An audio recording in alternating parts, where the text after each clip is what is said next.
Everyone, तो आज की हम वीडियो स्टार्ट करते हैं। इस वीडियो के अंदर हम चैप्टर नंबर 1 नंबर सिस्टम की एक्सरसाइज 1.2 शुरू करने वाले हैं। तो आइए शुरू करते हैं। तो देखिए, उससे पहले हमें कुछ बातें जाननी पड़ेंगी। तो देखते हैं। सबसे पहली चीज़, हमें इर्रेशनल नंबर्स का जो टॉपिक हमने पिछली वीडियोज़ में करा था या पिछली क्लासेज में करा था, उसको एक बार रिवाइज करते हैं। देखो ना, इर्रेशनल नंबर्स कौन से होते हैं? A number is called irrational if it can not be written in the form of p by q where p and q are integers and q not equals to 0।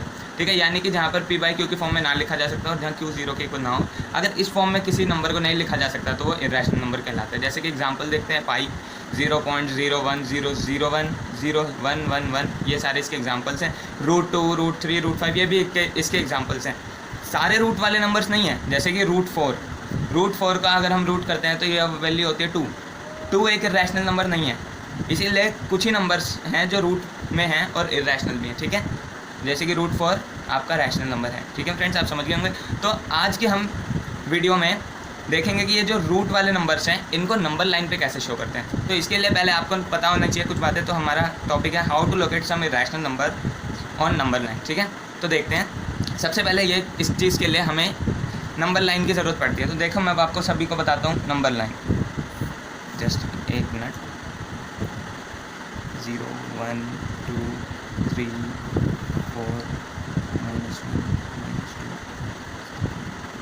देखिए, तो ये है हमारी number line. ठीक है, इस number line में positive numbers भी हैं, नेगेटिव नंबर्स भी हैं। ठीक है, तो ये होती है नंबर लाइन। इस पर हम नंबर्स को शो करते हैं। जैसे अगर आपको 1 शो करना है तो 1 हमारा ये वाला पॉइंट है। -3 शो करना है, -3 हमारा ये वाला पॉइंट है। 0 शो करना है, 0 ये वाला पॉइंट है। अगर 1/2 शो करना है तो वो हाफ होगा। अब वो कैसा है? 1/2 जो होता है, जैसे देखिए 1/2 का वैल्यू होता है 0.5। तो ये 0 और 1 के बीच में होगा, बिल्कुल सेंटर में होगा। तो 0 और 1 के बिल्कुल सेंटर में यहाँ पर होगा 0.5 हमारा। ठीक है, तो ये थी नंबर लाइन की बात। अब आज हम √2 को आपको नंबर लाइन पे शो करके दिखाएंगे कि how to locate √2 on number line. ठीक है, √2 को नंबर लाइन पर शो करेंगे। तो इसके लिए सबसे पहले आपको एक बेसिक चीज़ और पता होनी चाहिए, जिसे हम कहते हैं पाइथागोरस थ्योरम। पाइथागोरस थ्योरम के अंदर हमें एक बात सिखाई जाती है कि एक ट्राइंगल अगर 90 डिग्री का है, राइट एंगल ट्राइंगल है, यानी इसकी एक साइड पे 90 डिग्री का एंगल बन रहा है, तो ये वाली साइड को हम H से डिनोट करते हैं, इस वाली साइड को हम P से डिनोट करते हैं और इस वाली को B से। ABC ट्राइंगल का नाम है। यहाँ पे B पर 90 डिग्री का एंगल बन रहा है। ठीक है फ्रेंड्स, तो ये देखिए AB जो है ये इसको P से शो करते हैं, इसका मतलब होता है परपेंडिकुलर। और ये BC जो है इसको B से करते हैं क्योंकि इसका मतलब होता है बेस। और AC यानी H मीन्स हाइपोटेन्यूस। हाइपोटेन्यूस जो होता है ये सबसे लंबी लाइन होती है ट्राइंगल की। ठीक है, या कहें सबसे लंबी साइड होती है ट्राइंगल की। ठीक है, तो ये जो पाइथागोरस थ्योरम है वो कहता है कि जो परपेंडिकुलर का स्क्वायर है, अगर हम उसमें बेस का स्क्वायर ऐड कर दें तो H का स्क्वायर बन जाता है। ठीक है, तो ये हमारी पाइथागोरस थ्योरम कहती है। तो इसी के बेस पे ये थी पाइथागोरस थ्योरम। अब हम इसी से √2 को नंबर लाइन पे शो करेंगे। ठीक है, तो देखते हैं। सबसे पहले इसके लिए हमें एक नंबर लाइन चाहिए होती है। तो नंबर लाइन बना रहे हैं हम। तो ये हमारी नंबर लाइन बन चुकी है। अब इस नंबर लाइन पे हम √2 शो करेंगे। तो कैसे करेंगे मैं आपको बताता हूँ। देखिए, हमें बेस को भी 1 लेना है। देखिए, √2 शो करने का एक तरीका होता है कि हमें जो ट्राइंगल बनेगा यहाँ वो ऐसा बनेगा कुछ, कि हमें यहाँ से जो बेस है उसका डिस्टेंस 1 लेना है।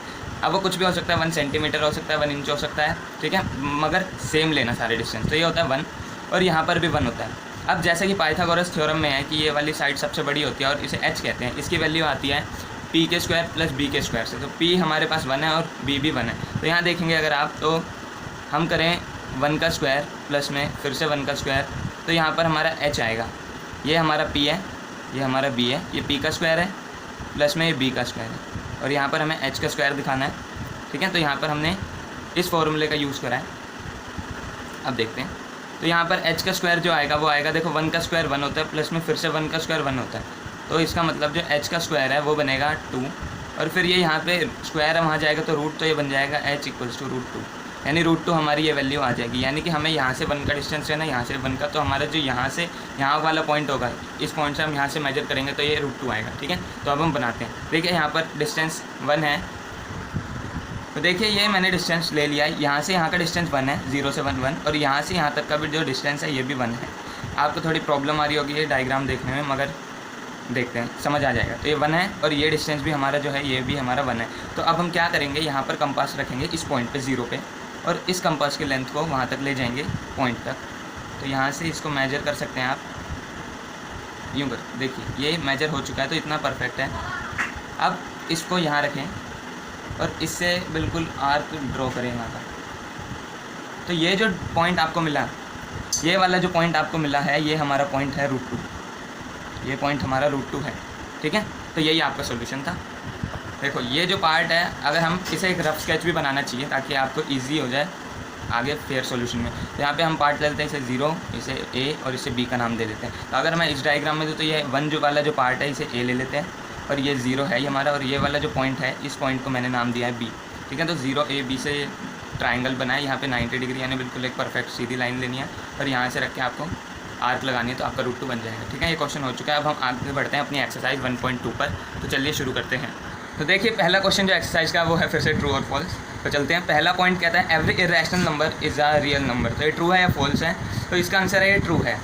तो मैं बताता हूँ कैसे ट्रू है। जैसे कि इरेशनल नंबर है, मैंने आपको पिछले वीडियो में ग्राफ दिखाया था एक, जिसमें मैंने बताया था कि जो रियल नंबर का सेट होता है वो 2 पार्ट्स में डिवाइड होता है। एक होता है रैशनल नंबर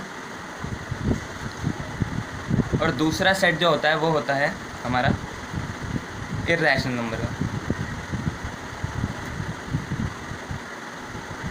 ठीक है, इरेशनल नंबर्स का। तो अगर हम इसके हिसाब से चले तो जो हमारे सारे इरेशनल नंबर्स हैं वो रियल नंबर्स तो होते ही हैं। तो इसीलिए ये स्टेटमेंट जो है हमारी ट्रू है। It is true that every irrational number is a real number. तो ये हमारा क्वेश्चन हो चुका है। तो अगला जो है पॉइंट इसमें वो है every point on the number line is in the form of √m where m is a natural number. वो कहते हैं कि नंबर लाइन पे जो भी नंबर्स होते हैं वो √m की फॉर्म में होता है जहाँ पर m नेचुरल नंबर्स हैं। इसका मतलब जो है मैं आपको बताता हूँ। वो कहता है कि जो नंबर लाइन है हमारी ये, इसके अंदर नंबर्स होते हैं 0, 1, 2, 3 और चलते हैं, ऐसे नेगेटिव नंबर्स भी होते हैं।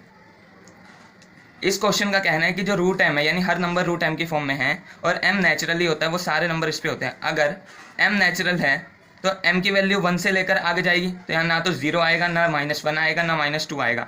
मगर ये नंबर्स भी नंबर लाइन पर हैं, तो इस हिसाब से ये स्टेटमेंट हो गई फॉल्स। तो यहाँ पे लिखेंगे false. It is false that every point on the number line is in the form of √m where m is a natural number because negative numbers are also on the number line but they are not shown in the form of this, ठीक है। तो ये हमारा दूसरा answer भी हो चुका है। अब हम बढ़ते हैं आगे। तो अगला क्वेश्चन जो है हमारा third point, every real number is an irrational number. ये तो जो फर्स्ट पॉइंट था हमारा कि every irrational number is a real number, उसी का अपोजिट क्वेश्चन है। यानी कि अब वो क्वेश्चन में कहते हैं कि सारे रियल नंबर जो होते हैं वो सारे के सारे इरेशनल होते हैं। वो सारे के सारे कैसे होते हैं? इरेशनल होते हैं। ये इस क्वेश्चन ने कहा। ऊपर कहा था कि जो सारे इरेशनल नंबर हैं वो रियल नंबर होते हैं। तो ये क्या, ये स्टेटमेंट ट्रू है या फॉल्स है? तो ये स्टेटमेंट फॉल्स है, क्योंकि रियल नंबर्स में सिर्फ इरेशनल नंबर्स नहीं बल्कि रैशनल नंबर्स भी आते हैं। रैशनल नंबर्स भी आते हैं रियल नंबर्स के सेट में। तो इसीलिए it is false that every real number is an irrational number. अब आप चाहे तो रीज़न दे सकते हैं, मैं रीज़न आपको बता देता हूँ। बिकॉज, चलो इसमें लिख देते हैं, because real numbers includes real numbers also includes rational numbers, ठीक है। तो ये हमारा क्वेश्चन हो चुका है। अब हम बढ़ते हैं अगले क्वेश्चन पे। तो अगला क्वेश्चन जो है सेकंड क्वेश्चन है ये, वो कहता है are the square roots of all positive integers irrational? If not give example of the square root of a natural number that is positive integer that is a rational number. यानी कि वो पूछता है कि क्या सारे पॉजिटिव इंटीजर्स का square root करे तो वो इरेशनल आता है? अगर नहीं तो आप एग्जांपल दें। तो अब मैं इसका आंसर लिखता हूँ। जो इसका आंसर है वो है no square root of the all positive integers. All positive integers में कौन कौन से आते हैं? ऑल पॉजिटिव इंटीजर्स में आते हैं 1 2 3 4 0। तो हम पॉजिटिव ना नेगेटिव दोनों में लेते तो 0 इसमें नहीं आएगा, तो पॉजिटिव इंटीजर्स हैं 1 से लेकर, ठीक है। तो क्या लिखा? No square root of all positive integers is not irrational. Irrational. अब इसके ने बोला एग्जाम्पल दो, तो एग्जाम्पल देते हैं। एग्जाम्पल जैसे मैंने पहले बताया था आपको, रूट फोर एक पॉजिटिव इंटीजर है, इसका स्क्वायर रूट आता है 2, और जो 2 है वो है रैशनल, ठीक है। ऐसे और एग्जाम्पल है रूट नाइन किसका होता है? 3 का स्क्वायर होता है, और ये भी कैसा नंबर है? ये भी रैशनल नंबर है। तो ये स्टेटमेंट फॉल्स है और हमने एग्जाम्पल भी दे दिया, तो ये क्वेश्चन भी यहीं पे एंड हो जाता है, ठीक है। तो अगला क्वेश्चन है हमारा, locate root 5 on number line और show how root 5 can be represented on number line. ये हमारा क्वेश्चन है। तो जैसे कि मैंने अभी रूट 2 ऊपर आपको सिखाया था, तो वैसे ही मैंने रूट 2 पहले से ही बना रखा है। अब हम इसके आगे से रूट 5 बनाएंगे। तरीका बिल्कुल सेम ही है जैसे रूट 2 बनाया था हमने। अब हम सेम डिस्टेंस, जैसे हमने ये 1 लिया था और इसी के अकॉर्डिंग ये सेम 1 ये वाला लिया था, तो हम फिर से इस पॉइंट पे जहाँ पर हमारा आर्क आया था वहाँ से हम स्केल लेंगे और पूरा डिस्टेंस बिल्कुल परपेंडिकुलर लेकर यहाँ से स्ट्रेट लाइन लेंगे सेम डिस्टेंस की, जो था हमारा 1, ठीक है। आपको 1 चाहे कितना भी ले वो सेम होना चाहिए सबका, ठीक है। तो ये रहा। अब यहाँ से फिर एक हम लाइन डालेंगे इस पर बिल्कुल 0 वाले पॉइंट पे, जैसे कि ये, और ये हमारा बन गया है रूट 3। ये वाला पॉइंट जो है हमारा ये है रूट 3। अब फिर से हम कंपास की मदद से यहाँ रखेंगे और इसके अकॉर्डिंग इस पॉइंट तक लेकर जाएंगे ऐसे, और इस पे रखकर हम आर्क लगाएंगे, और ये आर्क जो आएगी ये हमारा रूट 3 है, ठीक है। अब फिर सेम वही तरीका हम फॉलो करेंगे यहाँ पर। हाँ, तो देखिए जैसे हमने रूट 3 बनाया था, अब मैंने आपके लिए रूट 4 भी बना दिया है। रूट 4 सीधा 2 पे काटेगा, यानी इसका आर्क जो होगा वो डायरेक्ट 2 पे आएगा। ऐसा क्यों? क्योंकि हम सब जानते हैं कि जैसे मैंने आपको ऊपर वाले क्वेश्चन में बताया था कि रूट 4 जो होता है वो 2 के इक्वल होता है, यानी ये नंबर लाइन पे कहाँ शो होगा? 2 पर। तो वैसे ये 2 पर शो हो रहा है, ठीक है। देखिए बिल्कुल परफेक्ट 2 पर ये आया है इसका आर्क। और ये जो रूट 4 है, अगर आप इसकी जगह 2 भी लिखेंगे तो कोई बात नहीं, क्योंकि रूट 4 जो होता है वो उसका वैल्यू भी 2 होता है, ठीक है। तो या तो आप 2 लिखें या रूट 4 बात देखिए। अब हम आगे चलते हैं रूट 5 के लिए। तो हमने यहाँ पर अब बिल्कुल यहाँ पर एक परपेंडिकुलर डिस्टेंस लेना, स्केल रखिए जैसे मैंने रखा है। अब बिल्कुल परपेंडिकुलर डिस्टेंस से यहाँ पर एक आर्क लेंगे, ठीक है। ये आर्क आएगा यहाँ, मतलब परपेंडिकुलर खींचा, ये भी कितने का होगा? 1 यूनिट होगी इसकी। अब इसको भी जॉइंट करें इससे, देखा ऐसे जॉइंट हो चुका है, यानी कि आपका रूट 5 बन चुका है। ये वाली जो लाइन होगी ये रूट 5 होगी। अब यहाँ पर हमें क्या करना है? इस पर रख कर आर्क लगानी है एक, तो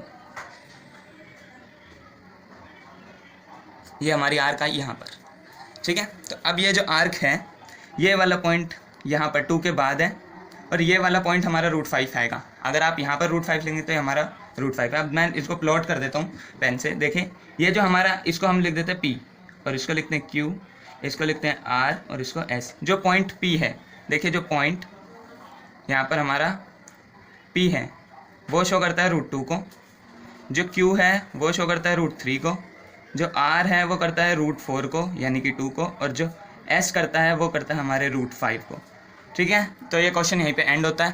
तो आज यहीं पे ख़त्म करते हैं। तो थैंक यू सो मच।